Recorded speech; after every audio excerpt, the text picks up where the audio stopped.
This right here actually is my first manual fly on the DJI Neo 2.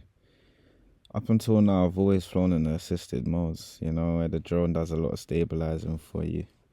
But today, decided to switch fully into manual, and trust me, it's a completely different feeling. The first thing I noticed straight away is how sensitive the throttle became. In manual mode, the throttle just isn't about going up and down.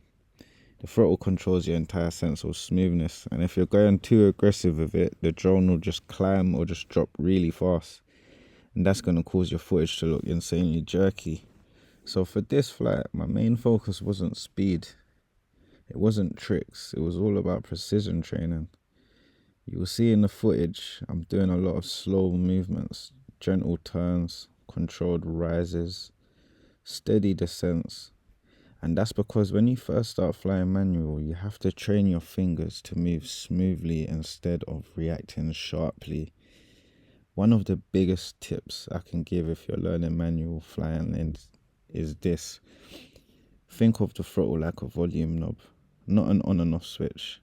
You're not pushing it, you're gradually adjusting it. Small movements make a huge difference. Right here in this section, you can see I'm practicing holding a consistent height while turning. That actually is harder than it looks, because when you turn in manual mode, the drone naturally wants to drop slightly, so you have to gently add throttle while rotating just to keep the altitude steady. The coordination between your left hand on the throttle and your right hand controlling direction is what really takes time to master. Another thing I notice on this flight is how important it is to stay calm. The moment you tense up, your thumb movements become sharp, and that's when you get those sudden jumps or dips. So what I'm keep telling myself during this flight was slow hands, smooth turns, and controlled breathing. Manual flying isn't really about reacting quickly, it's about anticipating what the drone will do next. You'll also notice I'm making wide, gradual turns instead of tight ones. That's intentional. The tight turns require very precise throttle balancing, and as a beginner in manual mode, it's much more safer to start with big and smooth arcs. This will help you to build muscle memory before moving on to more advanced maneuvers like power loops or sharp dives. Another key thing that I learned during this flight is how much throttle control affects your cinematic look of your footage. Even a tiny overcorrection can create a noticeable bounce in the shot. So the smoother your throttle control becomes, the more professional your footage starts to look automatically. That's why I spent most of this session just practicing hover stability, gentle climbs, controlled descents, and smooth directional turns. It might not look flashy, but this is honestly the foundation of becoming a confident manual pilot.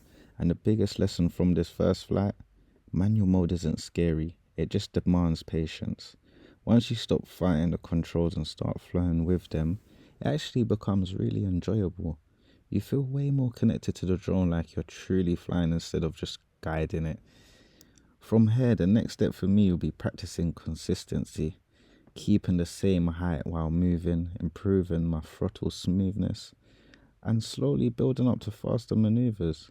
But for a first manual flight, this session was all about learning control, building confidence, and understanding how powerful that throttle stick really is. If you're just starting to start out in manual flying too, always remember, take it slow, focus on smooth inputs, and treat throttle control as your most important skill, because once you master the throttle, everything else becomes 10 times easier. And this right here is just the beginning of my journey.